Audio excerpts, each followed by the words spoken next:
Security, keep an eye on her." The sentence didn't whisper through the showroom, it sliced clean through the polished silence like a diamond edge catching light too sharply to ignore, and in less than a second, every conversation, every polite laugh, every soft footstep on marble floors came to a halt, all eyes turning toward the woman they had already decided didn't belong. Ava Sinclair stood just inside the entrance, still, as if the moment had been expected, her reflection caught in a dozen glass cases filled with diamonds that sparkled under carefully angled lights, each stone worth more than most people's monthly rent, yet none of them shined brighter than the quiet control in her eyes. She wore no designer labels, no jewelry, no signal to match the wealth surrounding her, just a fitted black t-shirt, dark denim, and confidence that didn't ask permission. The sales associate nearest to her barely hid her smirk, stepping forward with a tone dipped in politeness but sharpened with judgment. "Ma'am, pieces in this section start at $50,000, she said, glancing briefly at Ava's clothes, then back at her face, as if the conclusion had already been written. Ava didn't respond. She didn't need to. Instead, she moved slowly along the display, her fingers never touching, just observing, as if she were studying something deeper than diamonds, something structural, something broken. Behind the shine from across the room, another associate leaned toward a customer, whispering just loud enough to carry, "We get this sometimes. People come in just to feel like they belong." A soft laugh followed, not loud, but loud enough the air shifted subtly, the kind of shift you don't hear, you feel, like pressure building before a storm. Ava paused at a central case, where a collection of flawless stones sat under white light, each labeled, each priced, each guarded more carefully than the dignity of the person now standing in front of them. "Can I help you with something specific?" The manager's voice entered, smooth, controlled, but unmistakably cold. He was already walking toward her before she answered, tall, tailored suit, perfect posture, the kind of authority that came from being comfortable in rooms like this, or at least believing he owned them. Ava turned her head slowly, meeting his gaze without resistance, without apology, just looking. She said, her voice even calm, almost quiet, but it carried the kind of weight that made people listen anyway. The manager smiled, thin, polite, but hollow. "Of course," he replied, though his eyes said something else entirely, something closer to dismissal. "Just so you're aware, this is our private collection. Most clients schedule appointments in advance." There it was, not loud, not aggressive, just precise enough to draw a line. Ava didn't move, didn't argue, didn't explain. She simply held his gaze 1 second longer than expected, and in that second something unspoken passed between them, doubt maybe, or discomfort, maybe both. Somewhere behind them, a younger employee stood still, watching her, expression different, not mocking, not amused, just aware, as if she was seeing something the others refused to. Ava finally looked back at the diamonds, the room holding its breath without knowing why, and in that silence the first crack in certainty had already begun to form. The manager did not step away. He lingered just close enough to signal control, without saying another word, his presence hovering like a quiet warning, while Ava continued moving along the glass cases, her pace unhurried, her eyes sharp, as if she were not browsing, but measuring something deeper than the stones themselves. Across the showroom, the whispers did not stop. They shifted, growing bolder now that silence had not turned into confrontation. One customer leaned toward another, murmuring, "She is not buying anything, you can tell."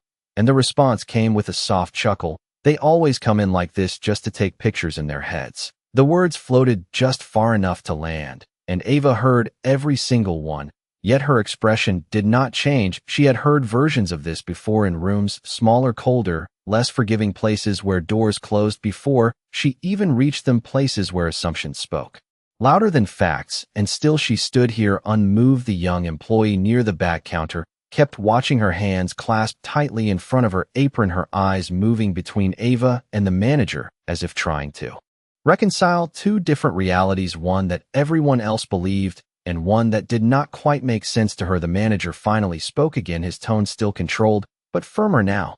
"If you are looking for something specific, I can direct you to our more accessible collections."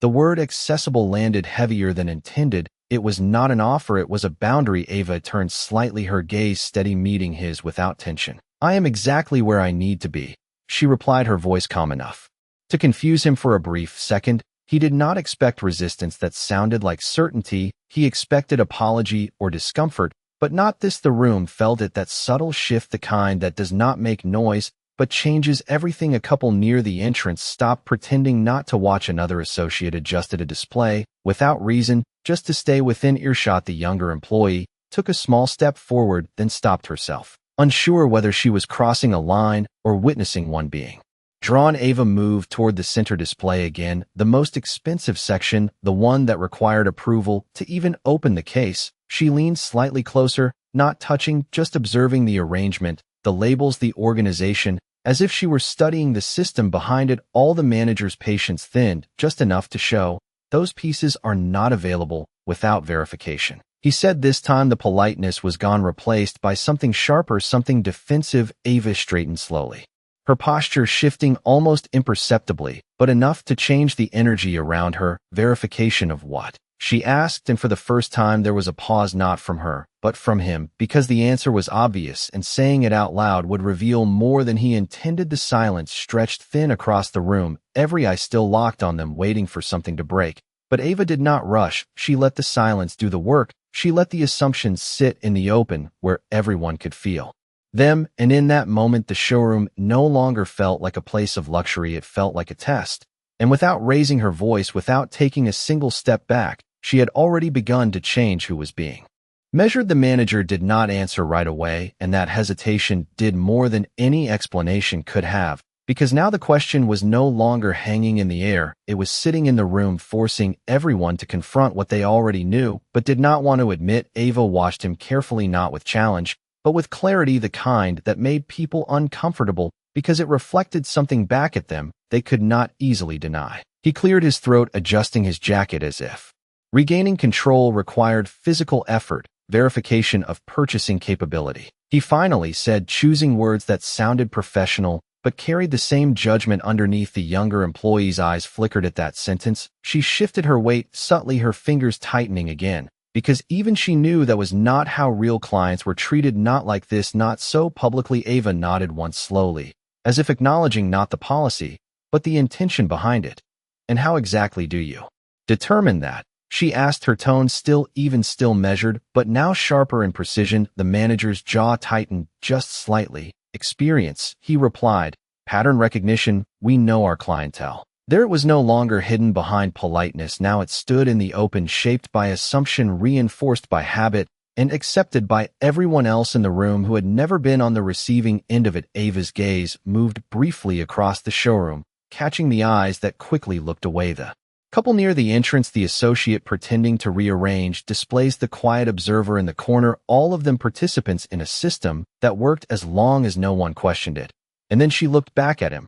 "You mean you recognize who you think belongs here?" she said, and this time the words did not float. They landed. The air shifted again, heavier now, the kind that presses against your chest, making it harder to pretend everything is normal. The manager did not smile this time. He held his ground, but the certainty in his posture had started to crack. "We maintain a standard," he replied, and even he could hear how thin that sounded. Ava let a small silence follow, not long, just enough to let the statement sit exposed before she spoke again. "Standards are supposed to measure quality, not assumptions," she said calmly, and somewhere behind her a quiet voice finally broke through the tension, the younger employee stepping forward just half a step. "Sir, her name might be in the system. We have not checked," she said carefully, not loud, but clear enough. The manager turned sharply, his expression tightening in a way that signaled more than disagreement. It signaled fear of losing control. "That will not be necessary," he said quickly, too quickly. Ava noticed everything, the interruption, the avoidance, the refusal to verify facts that could end the situation instantly.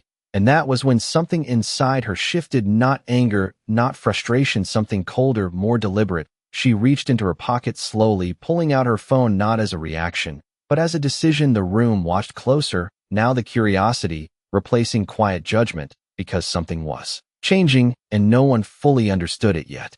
Ava glanced at the screen for a brief second, then lifted her eyes back to the manager.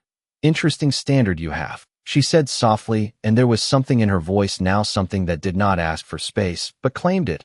And in that moment the balance in the room tilted just slightly, not enough for everyone to see, but enough for everything to begin moving in a direction no one there was prepared for. The moment Ava's phone appeared in her hand, the atmosphere shifted again, not loudly, not dramatically, but in a way that made people straighten slightly. as if something invisible had just entered the room. She did not rush. She never rushed. Her thumb moved once across the screen, then paused, hovering, as if timing mattered more than action. The manager watched closely, now his confidence no longer effortless, but guarded, like someone realizing the situation was no longer predictable. "If you are planning to make a complaint, I can assure you we follow all company policies," he said, attempting to regain control through procedure, but his voice lacked the earlier certainty. Ava did not look down at her phone again. She looked at him.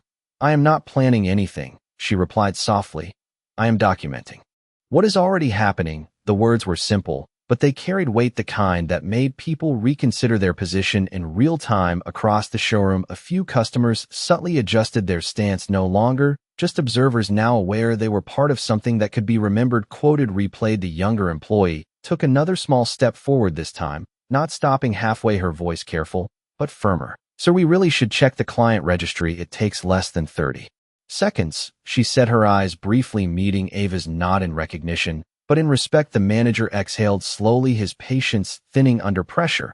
"I said that will not be necessary," he repeated, but now it sounded defensive, not authoritative. Ava tilted her head slightly, studying him the way one studies a system, not a person, identifying patterns, weak points, predictable responses. "You keep avoiding the simplest solution," she said calmly. "Verification would end this immediately." The silence that need volume. The younger employee inhaled softly, as if realizing something irreversible had just been said, because now it was no longer about a misunderstanding, it was about exposure. Ava's phone buzzed again, this time followed by a second notification, then a third, rapid, controlled, precise. She did not react outwardly, but the rhythm of those notifications marked a shift in the unseen world beyond the showroom. The manager's eyes flicked briefly toward the device, then back to her. "What exactly are you doing?" he asked, and for the first time, there was something new in his voice, not authority, not irritation, something closer to uncertainty. Ava met his gaze, steady, unshaken. "Correcting a mistake," she said quietly, and in that moment the room understood, without fully understanding, that whatever came next was not going to restore order, it was going to redefine it. The silence after her last words did not fade, it deepened, settling into the space, like weight pressing down on every polished surface. Every glass case, every carefully arranged diamond that now felt less like luxury and more like witnesses. The manager did not speak immediately, and that hesitation no longer looked like control, it looked like calculation. His eyes flicked again toward her phone, then toward the younger employee, then briefly across the showroom, as if measuring how much of this moment he had already lost. "There is no mistake here," he finally said, but the firmness in his tone no longer carried the same authority. It sounded rehearsed, like something repeated to convince himself as much as anyone else. Ava did not challenge him directly. She did not need to. Instead, she glanced once more at her phone as another notification appeared, then another, each one silent, but undeniable signals moving far beyond the walls of the showroom, systems activating, people responding, decisions being made in places the manager could not see and could not control. Across the room, the customers were no longer pretending not to watch. One woman shifted closer to the central display, her voice low but clear. "Something is happening," she whispered to the man beside her, and he nodded, eyes fixed on Ava, not with judgment now, but with curiosity, the kind that replaces certainty when the narrative starts to crack. The younger employee took a breath, then stepped forward fully, this time closing the distance that had held her back before. "Sir, if we are wrong, this could become a serious issue," she said, her voice steady now, no longer hesitant. And that was the moment the room felt it clearly. The shift was no longer subtle, it was visible. The balance had tipped. The manager turned toward her sharply, but there was something different in his expression. Now, not just irritation, something closer to unease. "We are not wrong," he said quickly, but even as he spoke, his gaze returned to Ava, as if searching for confirmation. He could no longer trust his own assumptions to provide. Ava finally moved, not away, not back, but forward, one step into the center of the room, where every angle of light met her, where every eye could see her clearly, her posture straight, her presence no longer quiet, but undeniable. She looked at the manager, not with confrontation, but with clarity. "You decided who I was the moment I walked in," she said. "You just did not expect to be wrong." The words landed clean, cutting through whatever control he believed he still held. The room reacted, not loudly, but collectively, a subtle intake of breath, a shift in stance, a recognition that something irreversible had just been said. The manager opened his mouth, then closed it again, because there was no immediate response that could undo what had already been exposed. Ava's phone buzzed again. This time longer, a sustained vibration that she allowed to finish before lowering her hand slightly, her gaze never leaving his. "You asked what I was doing." She continued, her voice still calm, but now carrying something heavier, something final. "I am giving this situation the attention it deserves." The manager swallowed, once his composure slipping just enough to be noticed. "This is unnecessary," he said, but now it sounded like a plea dressed as authority. Ava tilted her head, slightly studying him one last time, as if confirming something internally before she spoke again. "No," she said softly. "What was unnecessary already happened." And in that moment, every person in the showroom understood without needing it explained that whatever came next would not be a correction, it would be a consequence unfolding in real time. The room did not move, but something inside it had already shifted beyond repair, the kind of shift that does not announce itself, yet changes the outcome of everything that follows. Ava stood at the center, not elevated, not louder, but somehow more present than anyone else. Her stillness now carried intention, and every second that passed without her backing down made the tension stretch tighter. The manager felt it, even if he refused to name it. His hands moved slightly, adjusting his cuffs again, a gesture that once signaled control, but now looked like an attempt to regain it. "We are going to resolve this professionally," he said finally, his tone measured, but no longer dominant. Ava's gaze did not waver. "You had that option 5 minutes ago," she replied quietly, and the precision of that timing landed harder than any raised voice, because it forced everyone to realize this was not sudden. This was built step by step, choice by choice. Across the showroom, the energy continued to turn. Customers were no longer neutral observers. They were witnesses. One man, near the entrance, folded his arms, watching closely, his expression no longer passive, while a woman near the display case shook her head slightly, as if replaying everything she had just heard and seen. The younger employee now stood firmly at Ava's side, not physically aligned, but clearly no longer separate. Her silence now an active stance rather than hesitation. Ava's phone buzzed again, and this time she answered, not with urgency, but with certainty, lifting it calmly to her ear. "Yes," she said, her voice even controlled, and instantly the room leaned in, not physically, but collectively, as if drawn by something they could not see. On the other end of the line, her assistant's voice was precise, efficient, already moving ahead of the situation. "We have accessed the store's transaction network and verified ownership structure." Ava listened without interruption, her eyes still on the manager, who now could not look away, even if he wanted to proceed. She said simply, no explanation, no added weight, just a command delivered without effort. The manager's posture tightened, his expression shifting from guarded to unsettled. "What exactly are you doing?" he asked again, but now the question carried less authority and more concern. Ava lowered the phone slowly after ending the call, her movements deliberate, unhurried, ensuring accountability. She answered, and for the first time the word did not sound abstract, it sounded immediate, the kind that arrives without warning and does not ask permission. The younger employee glanced between them, her breathing slightly faster, not from fear, but from realization. She was watching something unfold that could not be undone. The manager took a small step forward, then stopped himself, as if unsure whether advancing would restore control or expose further loss. "This is unnecessary escalation," he said, but now the phrase felt empty, like a script that no longer matched the scene. Ava held his gaze steady. "You escalated the moment you chose assumption over fact," she said, and the clarity in her tone left no space for reinterpretation. The room absorbed that sentence fully, because it named what everyone had felt, but had not said out loud. Another phone buzz sounded, not Ava's this time, but the manager's. His eyes flicked downward instinctively, then back up, but the damage was already done. The interruption broke his composure, just enough for everyone to see it. Ava noticed, she noticed everything, but she did not react. She did not need to, because the shift was now visible, not just felt. The system that had supported his certainty was beginning to respond, and for the first time since she walked in, he was no longer the one defining what happened next. The manager's phone buzzed again, sharper this time, cutting through the fragile silence. He hesitated for half a second before pulling it out, and that half second was enough for everyone to notice the shift. His eyes scanned the screen quickly, then froze just for a fraction of a moment, but Ava saw it. She saw the exact second certainty left his expression and was replaced by something else, something unfamiliar, the kind of reaction that does not come from inconvenience, but from disruption. He tried to recover, quickly slipping the phone back into his pocket as if nothing had changed, but it was too late. The room had already registered it. Is there a problem? Ava asked calmly, not pressing, not accusing, just observing, and that made it worse because now he had to answer without knowing how much she already knew.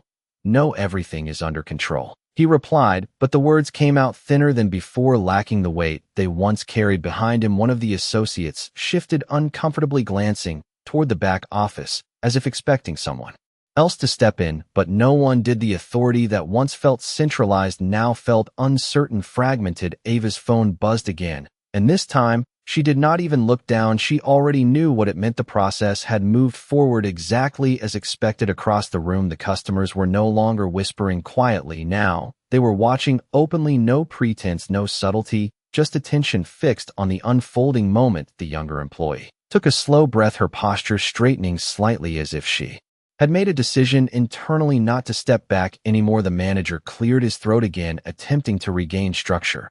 If you would like to make a purchase, we can assist you properly once verification is completed, he said, trying to redirect the situation back into familiar territory, back into rules he believed he could control. Ava tilted her head slightly, considering his words, not dismissing them, just measuring them. You still think this is about access, she said softly, and the question did not sound like a challenge. It sounded like a realization spoken out loud. The manager's jaw tightened. He did not respond immediately, because now even he could feel it. The situation had moved beyond the point where his assumptions could guide him. Another vibration came from his pocket, stronger, longer this time, and he could not ignore it. He pulled the phone out again, more quickly, now his eyes scanning the message, and this time the reaction was impossible to hide. His posture shifted, his shoulders dropping just slightly, as if something invisible had pressed down on him. Ava watched without expression, without satisfaction, because this was never about reaction, it was about outcome. You should read that carefully, she said, her voice steady, controlled, and that was when the room truly changed, because now everyone knew this was no longer a misunderstanding, it was something else entirely. The manager looked up slowly, meeting her gaze, and for the first time since she walked in, he did not look at her like she did not belong. He looked at her like he did not understand how he had been so certain before. The silence stretched again, but it was different now, heavier, not with judgment, but with consequence. And Ava did not move. She simply stood there, letting the moment settle, letting the realization unfold piece by piece, because the shift had already happened, and there was no way back to where this started. For a brief moment, everything slowed, not outside, but inside her mind. The voices in the room, the subtle movements, the tension hanging in the air, all of it faded into something distant and familiar. Ava had stood in rooms like this before, not this showroom, not this city, but the same atmosphere, the same quiet judgment wrapped in politeness, the same assumptions delivered as if they were facts. And for a second, she was somewhere else, years ago, standing in a much smaller store, wearing a blazer she had saved for months to buy, her voice calm, her posture confident, only to be told they could not show her certain pieces unless she could prove she belonged there. She remembered the look, not just on the manager's face, but on the customers around her, the way people avoided eye contact, as if exclusion was normal, as if silence was agreement. She remembered leaving not because she accepted it, but because she understood something, then something that shaped everything. After she built rooms where no one had to prove they belonged before being treated with respect, she built systems that removed guesswork and replaced it with truth. And now, standing here again years later, the same pattern had repeated, just with brighter lights and higher price tags. The difference this time was not her, it was the position she held and the control she carried quietly, without display. The memory passed as quickly as it came, but it left something behind, not anger, not frustration, something sharper, something resolved. She returned fully to the present, her gaze steady, her posture unchanged, but her presence now different, grounded in a decision already made. The manager still stood in front of her, his phone in his hand, his expression caught somewhere between confusion and realization. He looked at her again, searching for something to explain what was happening, but finding nothing that fit the version of her he had already decided on. Ava spoke, then, her voice calm but carrying a new weight. You had every opportunity to handle this correctly, she said, not as a reprimand, but as a statement of fact. The room listened more closely now, because the tone had changed. It was no longer about tension, it was about consequence. The younger employee watched her with a different expression, now not uncertainty, but understanding, as if she was seeing not just a customer, but a standard being set in real time. The manager exhaled slowly, his composure trying to rebuild itself. If there has been a misunderstanding, we can correct it immediately, he said, but the words felt late even to him. Ava held his gaze for a moment longer, then glanced briefly at the display of diamonds before looking back at him. This was never a misunderstanding, she replied quietly. It was a decision. And that distinction settled into the room heavier than anything before, because it removed the last layer of excuse. The manager's shoulders dropped slightly, the realization reaching him fully, now not all at once, but enough to know the direction this was heading. Ava did not move, she did not raise her voice. She simply stood there, letting the truth remain visible, letting the moment unfold exactly as it needed to, because she already knew something no one else in that room did, yet the outcome had already been set in motion long before anyone realized it. The moment stretched just long enough for every person in the showroom to feel it settle into something permanent, not tension, not uncertainty, but inevitability. Ava did not move, she did not need to, because everything that needed to begin had already begun. Her phone remained still in her hand, now silent, but no longer passive. It had already done its work. The manager stood across from her, no longer postured, no longer directing the space. His authority had not been taken from him, it had dissolved piece by piece under the weight of his own decisions. He looked at her again, searching for a way to reframe the moment, to return it to something manageable. We can resolve this internally, he said, carefully choosing each word, as if precision might restore control, but even he could hear it now, the difference between control and damage control. Ava's expression did not change.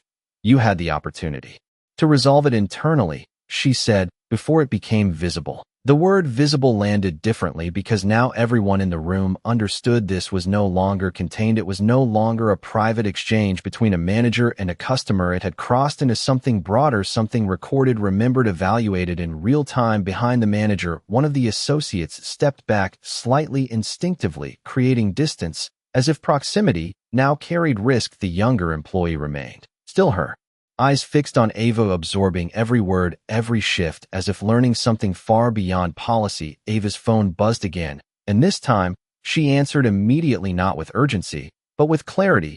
Go ahead, she said, her voice calm, and on the other end her assistant responded with the same precision as before.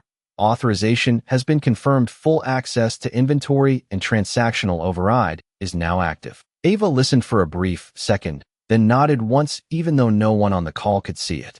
Proceed with acquisition protocol, she said simply, and ended the call. The words did not echo loudly, but they moved through the room with a different kind of force, the kind that does not need volume, because it changes reality. The manager blinked once, then again, as if processing what he had just heard, but unable to align it with the assumptions he had built the situation on. Acquisition. He repeated quietly, the word unfamiliar in this context. In this moment, Ava looked at him directly, her gaze steady, unwavering.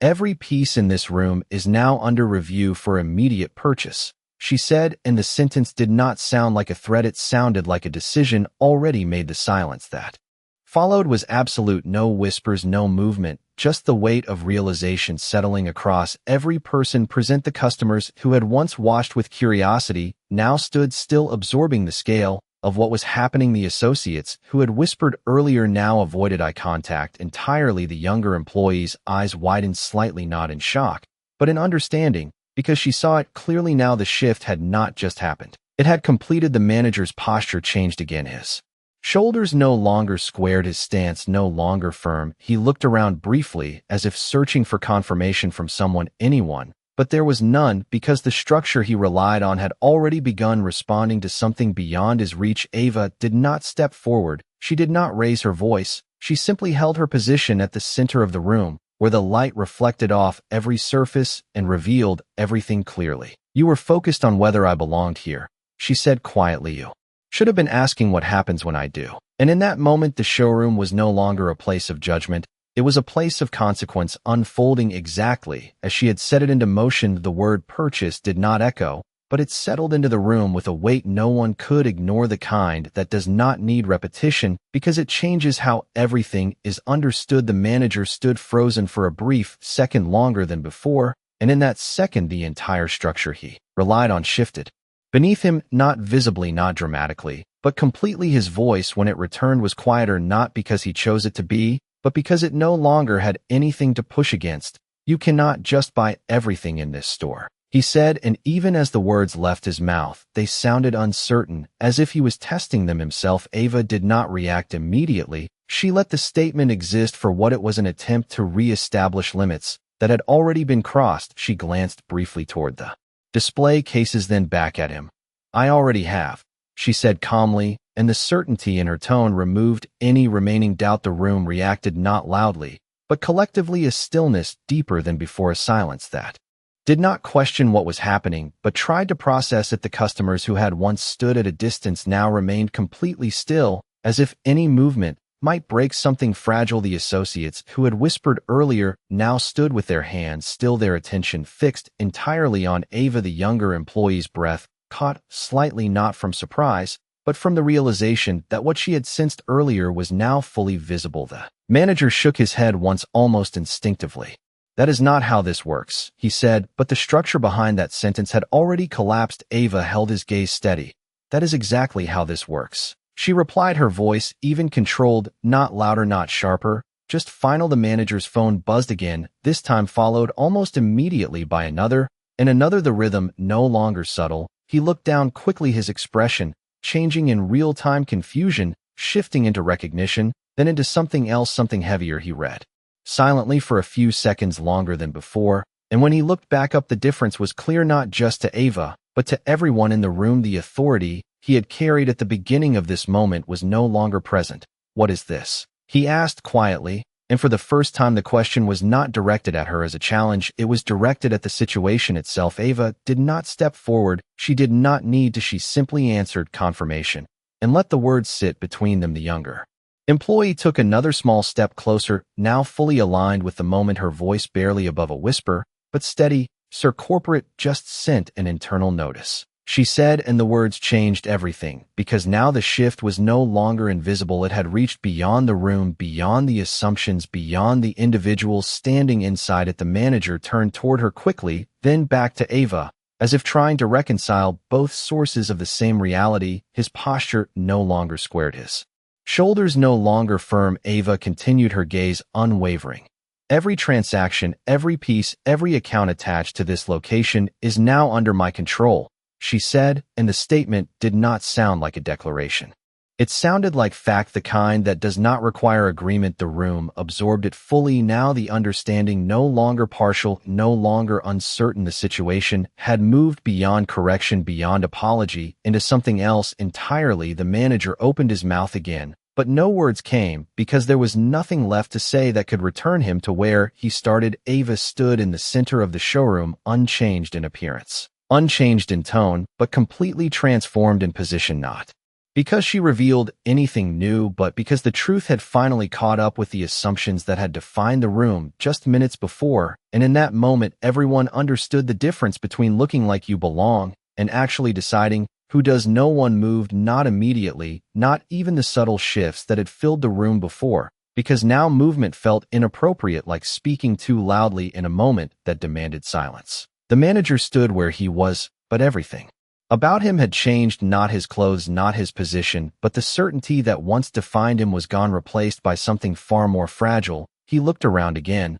but this time it was different. He was not searching for support, he was searching for understanding, something that could explain how the situation had turned so completely. Without warning, the associates, who once mirrored his confidence, now avoided his gaze entirely. Their posture withdrawn, their presence reduced. The customers who had quietly observed now stood still, not out of curiosity, but out of recognition. They were witnessing something that would not be repeated in the same way again. Ava remained exactly where she had been from the beginning, centered, composed, unchanged, and that contrast made everything else in the room feel unstable. She had not raised her voice, she had not demanded attention, yet she held it entirely. The manager finally spoke, but his voice carried none of the authority it once had. If this is accurate, then we need to clarify the situation immediately, he said carefully, each word placed as if trying to rebuild structure out of fragments. Ava's expression did not shift. The situation is already clear, she replied, and the simplicity of the sentence left no space for reinterpretation. The younger employee looked between them, her eyes wide, but focused, absorbing every detail as if committing it to memory. because she understood something now. This was not just about a single interaction. This was about how easily judgment becomes policy. When no one questions it, the manager exhaled slowly, his shoulders lowering slightly, the weight of realization settling fully now. There was no intention to offend, he said, but even as he spoke, the words sounded insufficient, like an explanation offered too late to matter. Ava tilted her head slightly, considering him, not dismissing him, just measuring the distance between intention and action. Intention does not change impact, she said calmly, and the room absorbed that sentence differently than the others, because it reached beyond the moment, beyond the showroom, beyond the people standing there. It named something larger, something familiar to anyone who had ever been judged before being known. The manager looked down briefly, then back up, but there was no recovery in his posture, now no attempt to reclaim what had already been lost. Ava took a single step forward, not toward him, but toward the center display again, her gaze moving across the diamonds, as if nothing had happened, as if everything had already been decided. Begin preparing the items for transfer, she said evenly, not to him specifically, but to the room itself, and that was when the shift completed, not in words, but in action. The associates hesitated only for a second before moving, their hands no longer still, their roles no longer uncertain. The younger employee stepped forward first, her movements careful but certain, opening the case that had remained closed from the moment Ava arrived,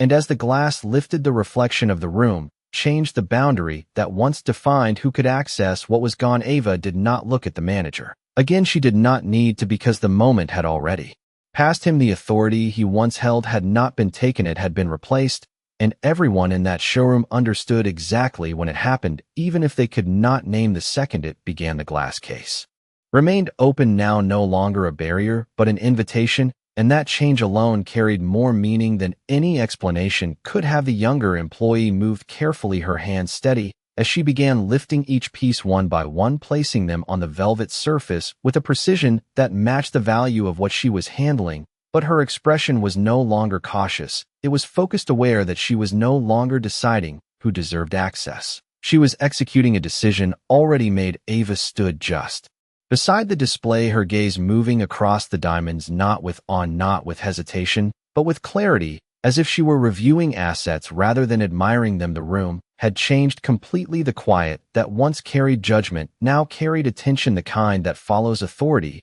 when it is undeniable. The other associates joined in slowly at first, then, with increasing certainty, their movements aligning with the new reality that had taken hold. No one questioned it, not out of fear, but because there was nothing left to question. The system had shifted, and they could feel it. The manager remained where he was, but he was no longer central to the room. His presence had become secondary, his earlier words now distant, disconnected from what was unfolding in front of him. He watched as each piece was removed from the cases, each diamond no longer protected by assumption, but reassigned by decision. All items are being cataloged for transfer, the younger employee said quietly, her voice steady as she confirmed what everyone could already see. Ava nodded once, her posture unchanged, her presence still composed, still controlled.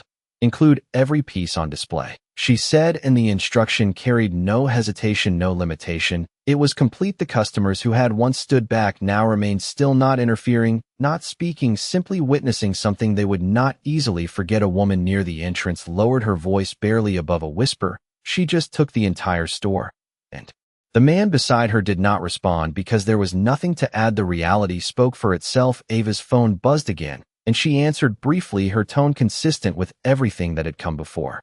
Confirm logistics and secure transport, she said, then ended the call without further detail. The process continued uninterrupted, the associates moving with efficiency, now no longer uncertain, no longer guided by the manager's direction, but by a system that had already replaced it. The manager finally stepped forward slightly, as if trying to re-enter the moment, but he stopped again, his place no longer clear, his authority no longer recognized. Ava did not look at him. She did not need to, because the room had already moved past him. The younger employee closed the final case, leaving it empty, the glass reflecting not diamonds, but the people standing around it. The shift was complete, not just in ownership, but in understanding. Ava glanced once more across the showroom, taking in the space that had once tried to define her place within it, and now stood fully redefined by her presence. Finalize everything, she said calmly, and the words did not signal an ending, they confirmed one. The showroom no Longer felt like a place where someone had been judged. It felt like a place where something had been corrected permanently, and without resistance the final case clicked shut with a soft sound that carried farther than it should have, not because it was loud, but because everything else had gone completely still. The showroom no longer shimmered with rows of diamonds. Instead, it reflected something else, something quieter, but far more powerful: the absence of what once defined it. Ava stood there for a moment longer, not admiring, not reflecting, just present, as if allowing the space to fully register what had changed. The associates stepped back one by one, their roles completed, their movements slowing as the last pieces were secured for transfer. No one rushed, no one spoke unnecessarily, because the moment did not call for noise, it called for recognition. The manager remained where he was, but now there was distance, not physical, but undeniable. He was no longer part of the center, no longer shaping what happened next. He watched as everything he once controlled moved without him, and for the first time, there was nothing he could say to reposition himself. Ava finally turned slightly, her gaze moving across the room, not searching, not questioning, just acknowledging what stood before her. The customers who had witnessed everything now met her eyes differently, not with curiosity, not with judgment, but with respect, earned not through explanation, but through action. The younger employee stood closest to her now, her posture steady, her expression clear. She did not speak, but she did not need to. Her presence said enough. Ava gave a small nod, not dramatic, not performative, just enough to be understood. Then she took a step toward the exit, her movement unhurried, each step measured, not because she needed to leave quickly, but because she had already finished what she came to do. As she passed the manager, she paused just long enough for him to feel it, not a confrontation, not a moment for apology, but a final alignment of truth. "You never needed to know who I was," she said quietly, her voice even controlled. "You just needed to treat me like I mattered before you did." The words settled deeper than anything before, not because they were louder, but because they closed the distance between what happened and what should have happened. The manager lowered his gaze, not out of instruction, but because there was nothing left to defend. Ava continued walking toward the doors, the showroom opening in front of her in a way it had not when she first entered, not because the space had changed physically, but because everything within it had been redefined. The doors opened automatically, and the light from outside met her without resistance, without question. She stepped through without looking back, because there was nothing behind her that needed revisiting. The showroom remained still for a moment longer after she left, as if holding onto the last trace of what had just occurred, before slowly returning to motion, but not to what it was before. Something had shifted permanently, something that could not be undone. And in that quiet aftermath, the lesson remained, not written on walls, not spoken aloud, but understood by everyone who had been there. Respect was never about appearance, it was about how you choose to see someone before you know their worth, and the cost of getting that wrong is never small.